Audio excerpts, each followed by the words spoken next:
I'd like to thank the City of Rancho Mirage and the Rancho Mirage Library for their continued support. Welcome to the World Report, Political Insider. Crooked Hillary unleashes on Trump in a speech and calls for the end of the Electoral College, and our Socialists taking over the Democrat Party. The entire political sphere has been dragged to the left in my mind. Of course it has. The people on the right and the people on the left have all been dragged to the left.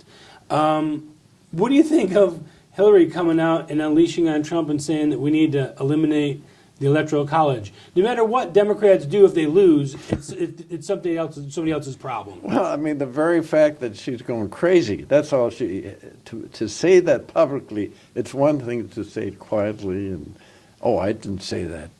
She's coming out with statements that shows that she is mentally deficient. That's the only way I can put it. She's still suffering from getting beaten by Trump in that election, which she thought, you know, starting off with 1/3 of the electoral votes in her pocket, she figured this is nothing. She's going to get Ohio, she's going to get Minnesota, she's going to get Wisconsin, New England, New York, Illinois. Oh, well, that she already had. Pennsylvania, California. Look, the Democrats will always start with California, Illinois, and New York, and that is 1/3 of the Electoral College. Now, she doesn't want the Electoral College because you got these socialists now. There's no question. You asked about the question, are the socialists they have taken over. So Trump outworked her. He went to West Virginia, he went to Delaware, he went to Minnesota, he went to Michigan. He did 3 rallies a day where she couldn't even stand up for 30 minutes and had to take 2 weeks off. He outworked her. He flat out outworked her. Well, there's also a question about her drinking habits, too. Well, there's the Russian collusion right there. Stolichnaya. Yeah, that's... I'm just...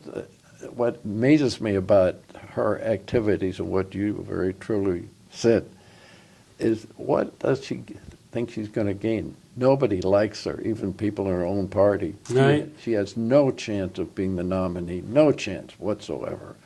And you know, and you're right, her likability factor is very low. I mean, she and Maxine Waters make a wonderful pair for the Democratic Party.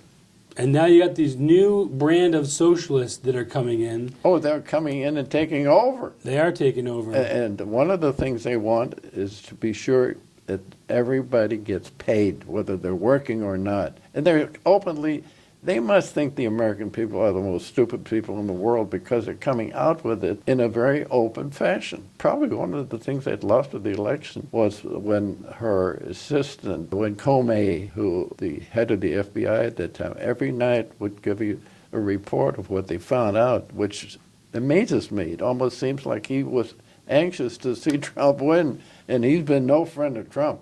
No. I can't figure that one out at all. I think that the overwhelming amount of evidence, he couldn't ignore it completely, but he didn't want to prosecute her either because that was his person. That's exactly right. And they all thought they were going to end up working for her.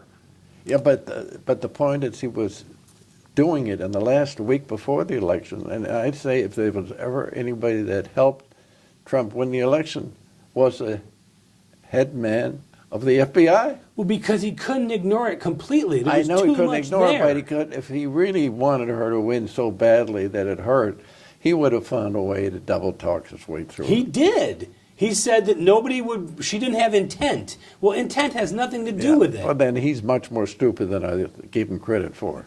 I'm not going to argue with that one. Okay.